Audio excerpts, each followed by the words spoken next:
여러분 안녕하세요. 자유를 위한 성장 최영국입니다. 한 주 동안 잘 지내셨나요?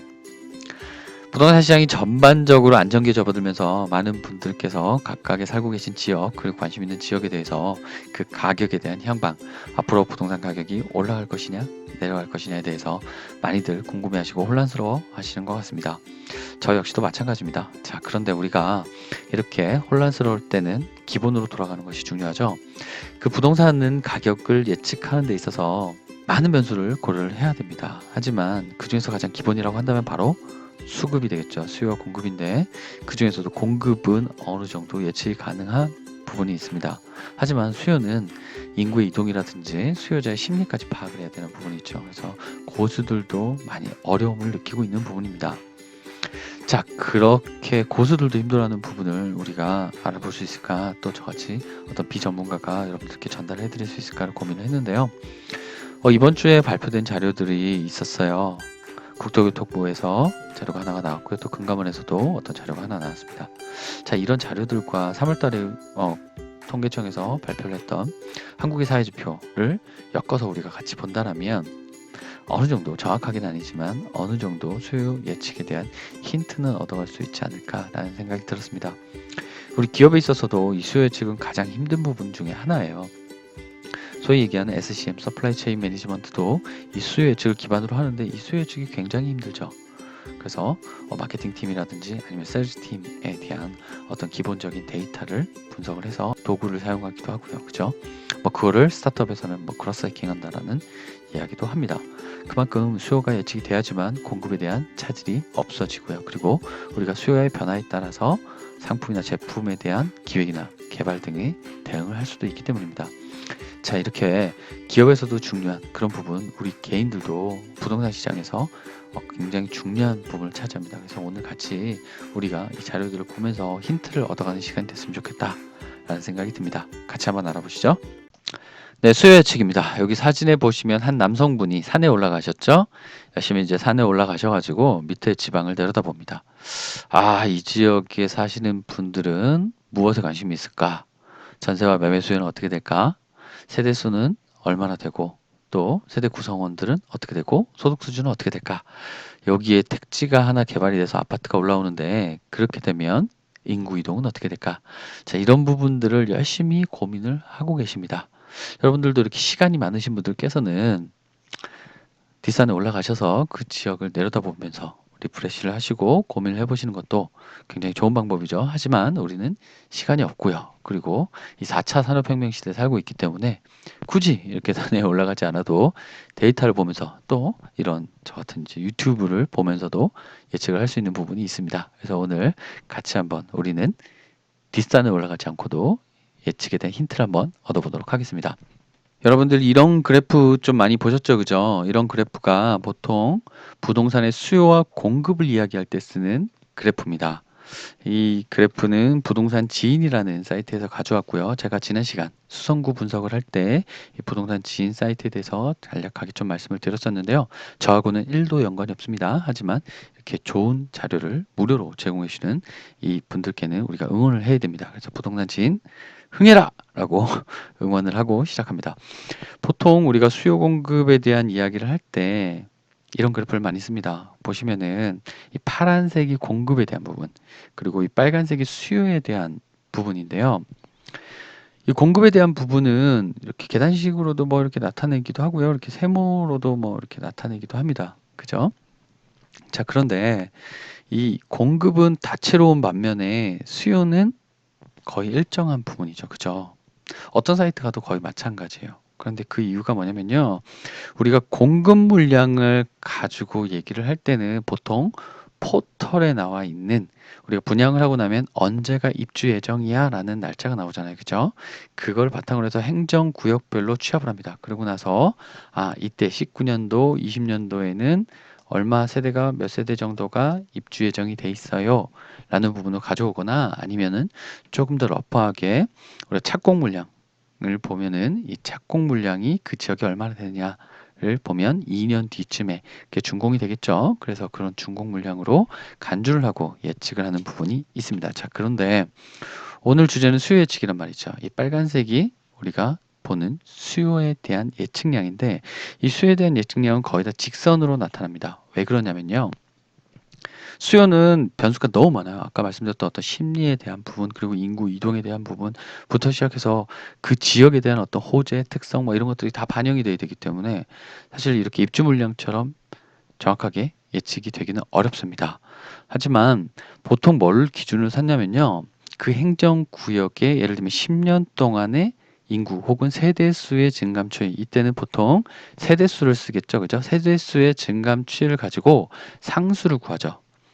1년에 보통 이만큼의 세대가 늘어났어 라고 하면은 그 세대, 그 상수를 구해서 일정률을 정률로 곱해주는 겁니다. 그렇게 됐을 때 그래프는 1차 그래프가 나오게 되겠죠. 그죠? 그래서 그 그래프를 우리는 수요양으로 보통 가정을 하곤 합니다. 하지만 이것이 어떤 신도시라든지 막 이런 부분에 대해서는 적용이 잘 안 되겠죠. 그래서 그런 한계점도 분명히 가지고 있습니다. 어쨌든 이 그래프에서도 보듯이 수요와 공급이 어느 정도는 예측이 가능한데 수요에 대해서는 그만큼 예측하기가 힘들다. 그러면 우리는 앞으로 수요를 어떻게 예측하고 바라봐야 될 것이냐? 같이 한번 보시죠. 자, 우리가 수요 예측의 케이스에 대해서 한번 볼게요. 보통 수요 예측이라고 하면은 그 지역의 호재나 악재에 대해서 반응을 하는 게 기본이고요. 그리고 예를 들면 나는 이 작은 아파트에 살고 있습니다. 이 구축 아파트에 살고 있는데 바로 옆에 대단지의 신축 아파트가 들어선 거예요. 자, 그랬을 경우에 우리 아파트는 똥값이 될 것이냐 아니면 이 신축 아파트의 가격을 따라서 올라갈 것이냐. 이 부분이 매매에 대한 수요 예측이 되겠고요. 그 다음에 전세는 어떻게 될 것이냐. 이 부분도 궁금하시잖아요. 그래서 그 부분들이 바로 수요 예측에 대한 예시가 되겠고요. 그 다음에 케이스 2는요. 자, 도시가 있습니다. 도시가 있는데 인근 외곽 지역에 신도시가 생긴 거예요. 자, 그러면은 이 신도시에 철도가 연결이 되겠죠. 지하철이 뚫린다거나 아니면 도로가 개통이 된다거나 아니면 GTX 같은 호재, 그리고 KTX나 SRT 같은 철도가 뚫려서 외곽과 도시의 접근성이 확연히 개선이 된 거죠. 자, 그랬을 경우에 이 외곽 신도시 같은 경우에는 공급 물량도 많을 거란 말입니다. 신축 아파트가. 자, 그랬을 경우에 이 기존 도시는 어떻게 될 것이냐? 매매 수요는 어떻게 되고 전세 수요는 어떻게 될 것이냐? 이 수요층들은 어떻게 움직임을 보일 것이냐? 이 부분이 바로 우리가 알아봐야 될 수요 예측입니다. 3월 달에는 먼저 통계청에서 2017 한국의 사회지표라는 자료를 발표를 했고요. 이 자료 굉장히 좀 재밌게 봤었는데 여러분들과 함께 할 시간이 없었어요.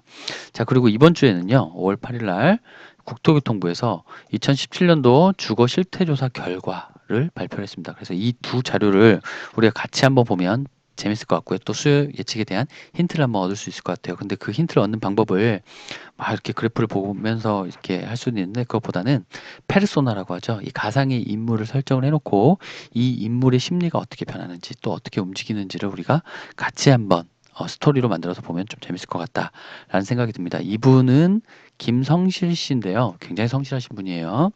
35살인데 성실하시기 때문에 땡땡 대기업에 입사를 하셨죠. 강남에 소재하고 있고요. 현재는 이 회사를 다니기 위해서 양지동 빌라에 거주를 하고 계시고요. 결혼한 지는 7년 됐습니다. 유부남입니다. 자, 그리고 자녀는 한 명, 4살짜리 꼬맹이가 있죠. 자, 이분은 과연 어떻게 움직일까? 우리가 같이 그래프를 보면서 한번 알아보겠습니다. 김성실 씨는요, 월 182시간을 일을 합니다. 다시. 자, 월 182시간을 일을 해서 전년보다 8만 원 증가한 335만 원을 월급으로 받고 있습니다. 자, 근데 여기 나온 게 좀 재밌어가지고 한번 볼게요. 재밌는 부분이, 교육 수준별로 보면은 고졸을 중심으로 했을 때 중졸 이하는 고졸 대비 85.3%의 임금을 받고 있고 전문대졸은 115.8%, 대졸은 1.58배. 자, 그런데 대학원들은 246%. 갑자기 이 학부에서 대학원졸로 가면서 임금이 크게 늘어나네요.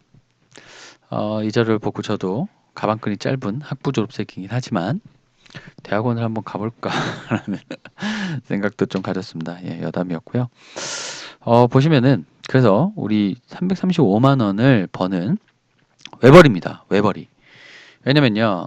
이것도 좀 여담이긴 한데 우리나라가 이렇게 여성분들이 애를 잘 낳지 않는 그 이유가 애를 낳게 되면은 경력이 단절되기 때문이다라는 기사를 봤습니다. 그래서 우리 여성분들이 애를 낳고도 사회생활을 계속해서 이어나갈 수 있는 그런 환경이 조성되지 않으면 결혼만 하고 애는 낳지 않는 뭐 그런 가정들도 혹은 결혼 자체를 하지 않는 그런 여성분들이 많이 늘어나기 때문에 반드시 사회적인 문제에서 물론 자녀를 낳게 되면은 지원책도 중요하지만 그런 사회적인 분위기가 형성이 반드시 돼야 된다 이런 기사를 봤는데 전적으로 동의를 하는 바입니다. 그래서 우리 많은 분들께서 그런 사회를 만들어 나가는데 앞장서서 우리 한국이 다시 한번 이 베이비 부머에 대한 붐이 한번 일어났으면 좋겠습니다. 예, 여담이고요. 자, 우리 김성실 씨에 대해서 계속 알아보죠. 김성실 씨는요, 이렇게 회사를 다녔어요. 그래서 일을 열심히 했습니다. 그래서 그 대기업이 실적을 많이 냈어요. 그래서 GDP가 이렇게 쫙 올라갔죠. GDP가 쫙 올라갔고요. 자, 그런데 재밌는 거는 GDP는 올라갔는데 1인당 국민 총소득 GNI 이 GNI 자체는 살짝 오르는 듯 하더니 횡보를 하고 있습니다. 그래서 GDP가 올라가는 것만큼 소득에 반영이 돼서 소득 자체가 증가하진 않는구나 라는 것을 느끼는 겁니다. 김성실 씨는 그래서 굉장한 자괴감에 빠집니다. 나는 일을 열심히 했는데 소득이 잘 늘지가 않네. 인생 헛살고 있나? 다른 친구들은 빨리 가는 것 같은데 막 이런 느낌도 가지게 되겠죠. 그죠? 자, 그런 상황에서 계속 잘 버티고 있는데 물가가 올라가는 겁니다.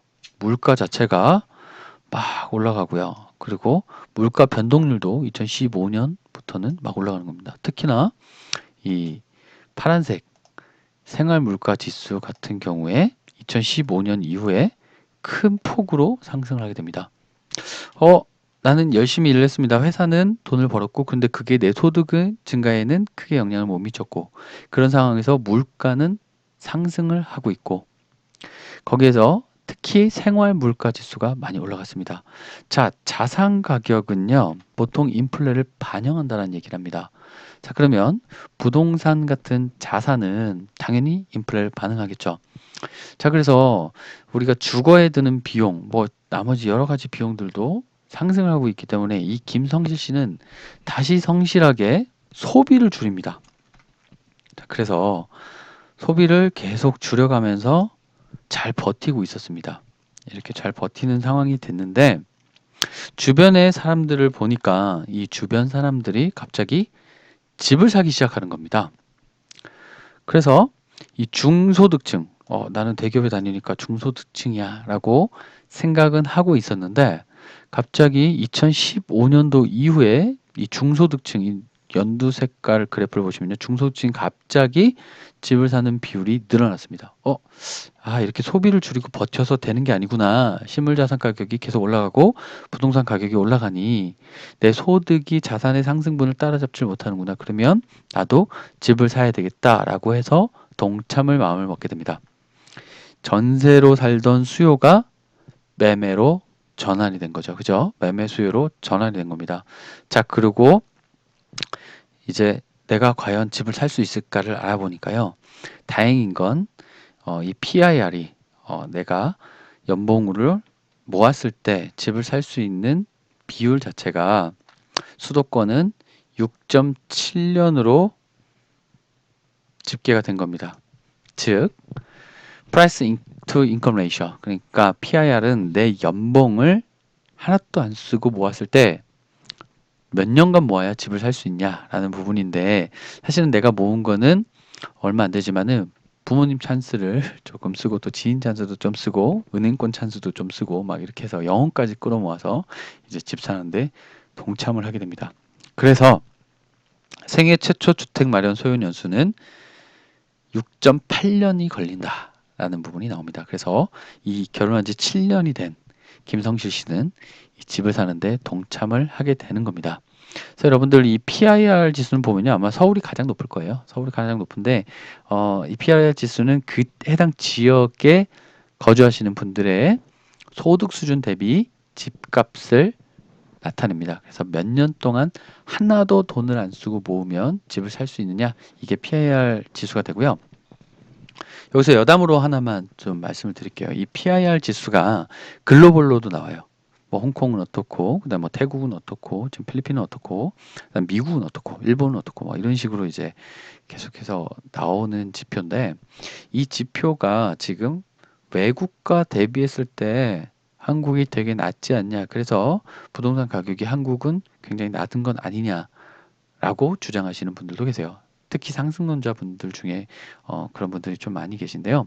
이 부분에 대해서 제가 하나 말씀을 좀 드리자면 그런 비교 자체는 다소 잘못됐다라고 말씀을 드리는 겁니다. 왜냐면 원가, 이 건물을 짓는 원가 자체는 거의 비슷하겠죠. 예를 들면 철근 콘크리트가 들어가고 시멘트가 들어가고 그런데 그게 예를 들면 동남아 우리나라보다 후진국 같은 경우에는요. 원가 자체는 거의 동일하게 들어갑니다. 자, 그러면 그 나라에서 근로하시는 그 근로자분들의 임금 수준이 우리나라 근로자의 임금 수준과 비교했을 때 높은 수준이냐? 비슷하냐? 아니죠. 턱없이 낮은 수준도 많이 있죠. 그랬을 경우에는 당연히 PIR이 올라가겠죠. 그죠? 자, 그런데 우리나라보다 선진국입니다. 원가 자체는 똑같이 들어가요. 자, 지가가 다를 수는 있습니다. 그죠? 자, 그랬을 경우에 지가도 서로 천차만별이고 어떤 데는 좁은데 밀도 있게 사람들이 모여 살고요. 어떤 데는 나라가 굉장히 크기 때문에 편차도 좀 심하고요. 이런 부분들을 다 차치하고 PIR 지수만으로 비교를 하는 것은 옳지 않다. 그래서 PIR이라는 것은 해당 같은 지역의 이 숫자가 어떻게 변하고 있냐. 자, 이 그래프에서 나타낸 것처럼 수도권 지역은 어떻게 변하고 있냐. 그리고 광역시는 이 초록색으로 어떻게 변하고 있냐. 이렇게 살펴보시는 것이 PIR을 분석하는데 더욱 의미가 있다라고 생각을 합니다. 자, 어쨌든 우리 김성실 씨는 이제 집을 사기로 하고 막 알아봅니다. 근데 이 집을 살 때 장기적인 안목으로 살펴보게 됩니다. 아, 어차피 내가 사야 될 거 좀 장기적으로 거주할 곳을 보자. 자, 그래서 나타난 것이 바로 점유 형태별 현재 주택 평균 거주 기간이라는 표를 한번 보시면요. 이 자가일 경우 빨간색은 보통 11년 정도가 나옵니다. 내가 내 집에 살 경우에는 11년 이상을 거주를 하고 이사를 한다라는 거고요. 그리고 초록색 임차 가구 같은 경우에는 약 3.5년 정도가 나옵니다. 그러니까 임차로 살 때는 전세를 살든 아니면 월세를 살든 한 3년 반 정도 되면 이사를 한다라는 얘기죠. 그죠? 자, 어쨌든 내가 집을 사기로 했어요. 그래서 10년 이상을 거주할 겁니다. 그렇게 되면 뭘 고려하겠습니까? 당연히 자녀가 있으니까 학군을 고려할 거고요. 그다음에 직장과의 거리, 근접성, 그리고 여러 가지 편의시설. 이 편의시설에는 교통, 그리고 뭐 병원, 마트, 뭐 이런 것들이 들어갈 거고요. 그다음에 마지막으로 하나 더 있으면 좋은 것이 바로 도시권 내에서 숲세권입니다. 공원이라든지 근처에 산이 있으면 좋죠. 여러 외곽 지역에서의 숲세권은 큰 의미가 없습니다. 그냥 둘러보면 다 산이고 그렇죠. 그래서 공기는 굉장히 좋습니다. 자, 근데 도심권 안에 있는 숲, 이거는 좀 의미가 있지 않나라는 생각이 들고요. 어쨌든 그래서 여러 가지 상황을, 여러 가지 인프라를 이 김성실 씨는 고려를 하게 됩니다. 그리고 몇 평을 갈까를 생각을 해봤는데요. 우리나라에 점차적으로 1인 가구가 증가하는 모습을 볼 수가 있고요. 그 다음에 2인 가구도 증가하는 모습을 볼 수가 있습니다. 3인 가구도 어느 정도 뭐 증가세는 있긴 합니다. 자, 4인하고 5인 가구는 증가세가 많이 누그러진 6인 이상은 더 심하고요. 모습을 보입니다. 자, 그래서 이 투자 가치로 봤을 때는 20평대가 좋아 보입니다. 하지만 좀 장기적으로 봤을 때는 우리는 3인 가구이기 때문에 그래도 30평대가 낫지 않을까? 뭐 이런 고민들을 하게 되는 겁니다. 그죠? 많은 분들이 유사한 고민을 할 겁니다. 그리고 내가 지금까지 빌라에 살아보니까 빌라는 만족도가 80%였는데 난 어렸을 때 아파트에 살았단 말이죠. 그죠? 지금 우리 수요자들이 이동하는 모습 중에서 우리가 인구 특성을 볼 때 또 이제 앞으로의 주 수요 세대는 밀레니얼 세대입니다. 이 밀레니얼 세대의 특성은 주로 도시에서 자랐고요. 그 도시 중에서도 아파트에서 크신 분들이 굉장히 많다는 겁니다. 아파트가 당연하고 도시가 당연한 겁니다. 여러 인프라가 몰려 있고 아파트에 여러 가지 좋은 환경에서 자랐는데 그 환경들이 어긋나는 순간, 그 환경이 안 좋아지는 순간, 즉 아파트보다 거주 환경이 안 좋거나 아니면 내가 살던 도시보다 외곽으로 나가서 여러 인프라가 없거나 하게 되면 갑자기 큰 불편을 느끼고 어색하게 느껴지는 거죠. 그래서 다시 도시로 돌아오고 싶은 그런 강력한 욕구를 느끼게 되는 세대들입니다. 어쨌든 아파트의 만족도가 약 90%에 육박을 하게 되는 거죠. 그래서 이번엔 무조건 내가 지금까지 양재동 빌라에 살았는데 아파트로 들어갈 거야 라고 생각을 하게 됩니다. 이 김성실 씨가요. 자, 우리가 지금까지 김성실 씨에 대해서 쭉 한번 같이 알아봤고요. 그럼 다시 처음으로 돌아가서 이 케이스에 대해서 한번 알아보시죠. 나는 이런 작은 구축 아파트 살고 있는데 바로 옆에 신축 대단지의 아파트가 들어섰다는 거죠. 그때 매매가와 전세가는 어떻게 되겠느냐. 여러분들 기본적으로 매매가하고 전세가를 분리해서 생각하시는 것이 좀 편합니다. 물론 매매가와 전세가가 서로 영향을 주고받는 부분이 있습니다. 전세가가 매매가의 선행지표다라는 이론도 있고요. 그 다음에 전세가율이 높은 아파트인 경우, 그러니까 전세가와 매매가가 크게 차이가 안 나는 아파트인 경우에는 전세 수요가 매매 수요로 전환되는 측면이 있죠.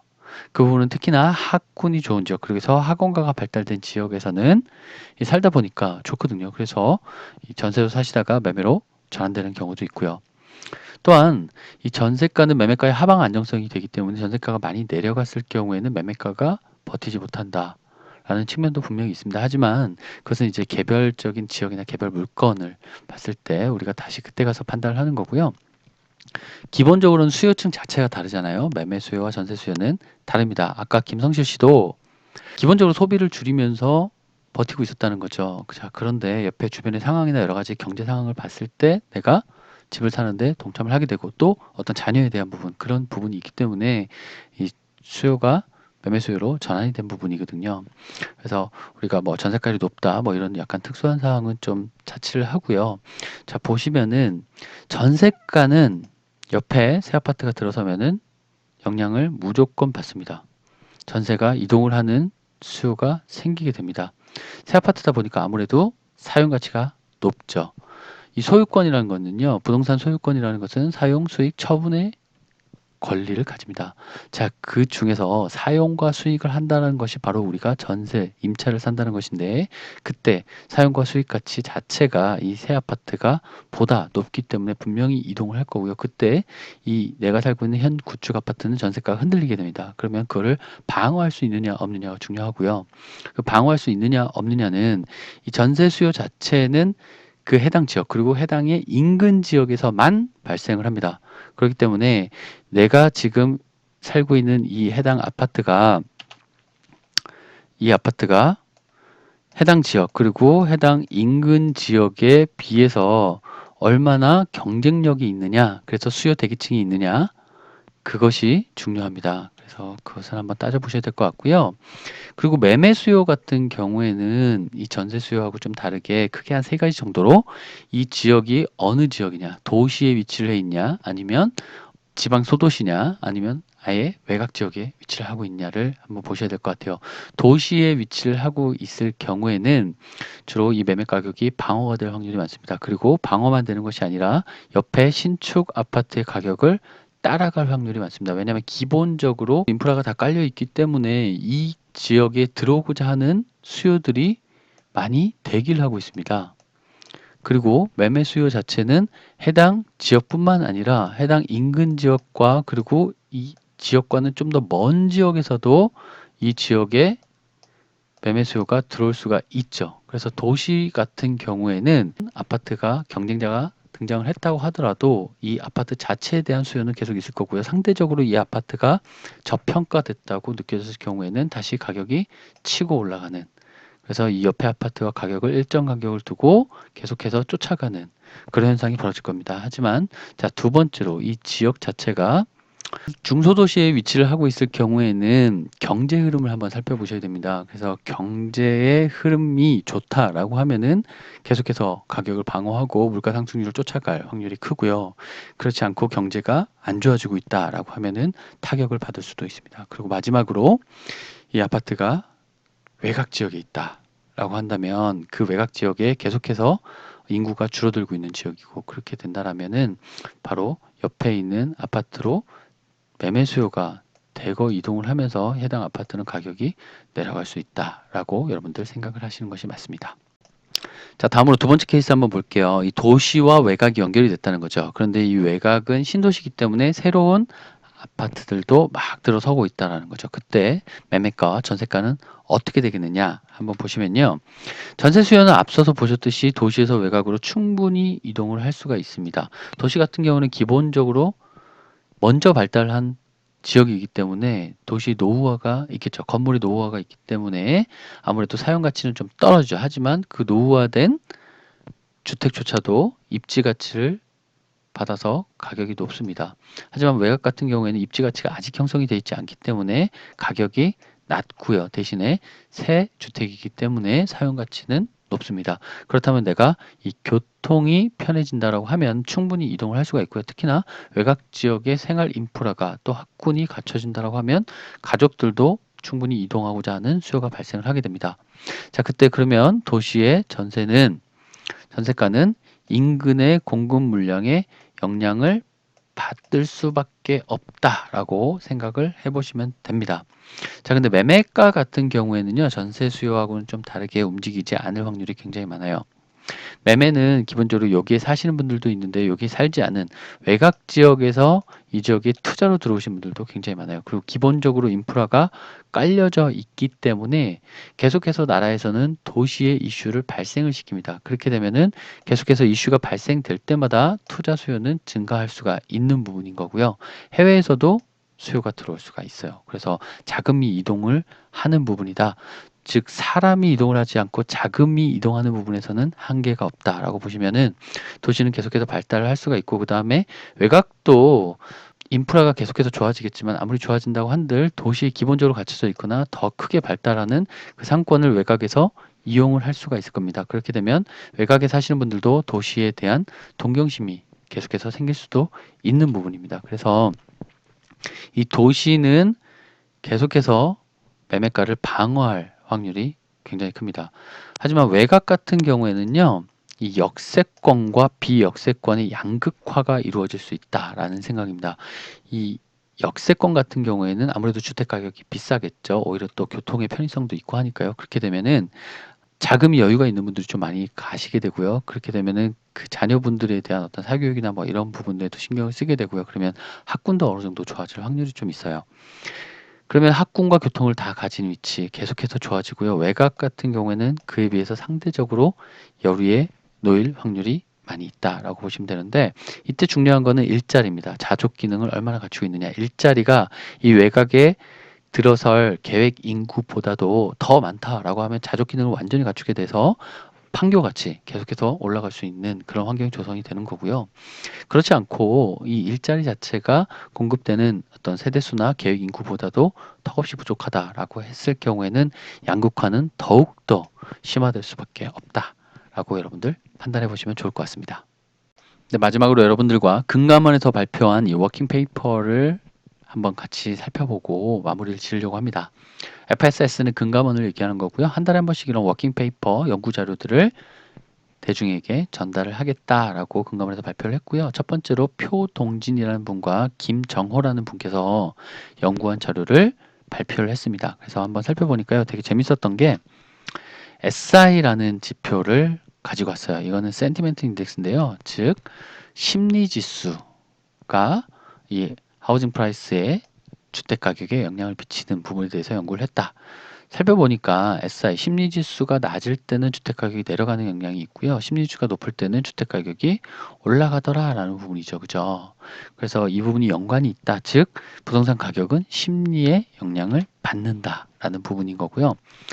좀 같이 읽어보면 좋을 것 같은 내용이 있어서 또 가져왔는데, 이 논문이 다 영어로 돼 있어요. 그래서 그 중에서도 좀 같이 보면서 마무리하면 좋을 것 같은, 이 실러라는 분이 있습니다. 한국감정에서 지금 발표하는 많은 지표들이 케이스 실러 지수라는 그런 지표를 바탕으로 해서 내는 자료들이 많죠. 그래서 이 케이스 실러 같은 경우에는 학자입니다. 그래서 유명하신 분이고 아마 부동산 가격 쪽에서는 좀 어느 정도 이름이 있지 않나라고 생각이 듭니다. 이분이 뭐라고 했냐면요. Housing has also been a source of endless fascination for the general public because we live in houses, we work on them every day, and our sense of our individual social position is tied to kind of house we live in 라고 얘기를 해놨습니다. 여러분들 해석 다 하셨죠? 그죠?